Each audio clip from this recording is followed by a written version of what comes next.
So, PalawanPay is electronic wallet app of the Palawan Group of companies. Nilaunch namin to back in 2021 para maging accessible, no, yung financial services sa mga suki namin, no.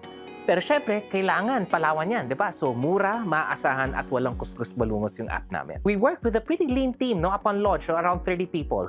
No, and we were surprised at how fast PalawanPay grew, no? And in fact, we ended the year with around 2 million users already. Naturally, kailangan sabayan yan, no? Ng support infrastructure natin sa tech, no? Bumabagal yung service, no?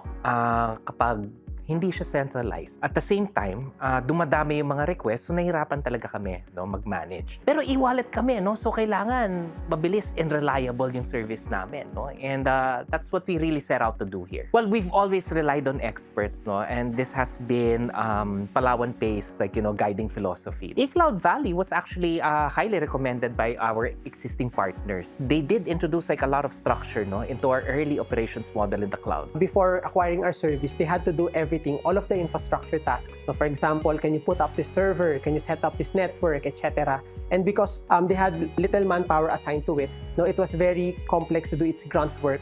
No, so what we did for them is we assigned our infrastructure MSP team to help them with those everyday infra tasks. And what we do is we help find the patterns in those tasks. For example, they are requesting for us to set up a network that's connected with their data warehouse or their data lake. So what we do for them is that we create templates written in Terraform that make those reproducible.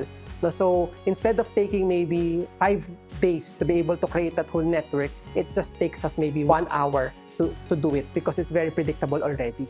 No, so that's how we help them reduce operational complexity. So we have 2 projects with PalawanPay. No, so first is infrastructure managed services. So we manage their entire AWS account, everything in it, no, servers, databases, caches, etc., and their entire network.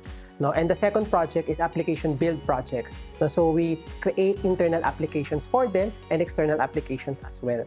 No, so the most complex technical challenge that I had with them, no, is when we were onboarding with their infrastructure managed services. So we wanted to provide value right away and be able to help with tickets right away. No, so in a short span of time, we needed to onboard the entire environment, discover all of the accounts, document everything in a way that it's not just one specialist that can help PalawanPay. It's many specialists. Maybe we have a team of 10 helping PalawanPay to be able to, kasi they work in a shift. No, so there's mid-shift, night shift, and day shift. No, so anytime there's a problem, anyone should be able to help. No, so the complex challenge is documenting all of that complexity, all of that dozens of AWS accounts, and be able to put it in a way that any engineer, in those team of 10 can be able to help anytime that they need to. My favorite tool, is an ITSM tool called Freshservice. No, so essentially, before you even do a change inside the PalawanPay system, it needs to be approved by a series of people, approvers. No, so mga minsan managers lang, minsan executives, minsan application owners. No, so we use a tool called Freshservice ITSM. The requester files a ticket there, and then the series of approval happens, and then it gets to us. No, so once a ticket is fully approved, we can make the change. Then we document the change we just did, and then we also put that in our own ITSM tool because PalawanPay is not our only customer. No, so we have quite a number of other customers as well.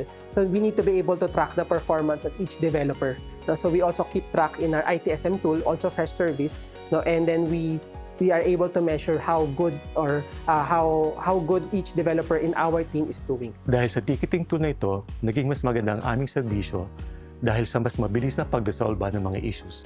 Ito ay nakatulong sa aming operations and finance team. With the expertise of eCloudvalley in cloud technology, the team was able to build capability in cloud space. The team now has applications and analytics in place. With the use of Freshservice, we're able to adapt to ITIL standards and processes. So this translates to faster response and resolution time for better service to our internal users like operations and finance, and most importantly, better service to our customers. By moving day-to-day cloud operations to managed services, our internal team had more space to focus on improving products and customer experience. Gave us peace of mind that things were running properly as we continued to grow. It was very important. The workshops help our team better understand the cloud and make smarter decisions. It wasn't just about relying on a partner, It was about building confidence and capability within the team. So ramdam ng customers no kung maayos yung system mo no, and we actually see this as a differentiator in the market no. We feel that our service is actually the best thing about PalawanPay no. And again no, kung reliable yung system mo, happy yung mga suki. So overall no, we had a very good experience with eCloudvalley no. So sinabayan niya talaga yung growth no ng PalawanPay no, and we are confident that we can take on all the challenges no ahead of us.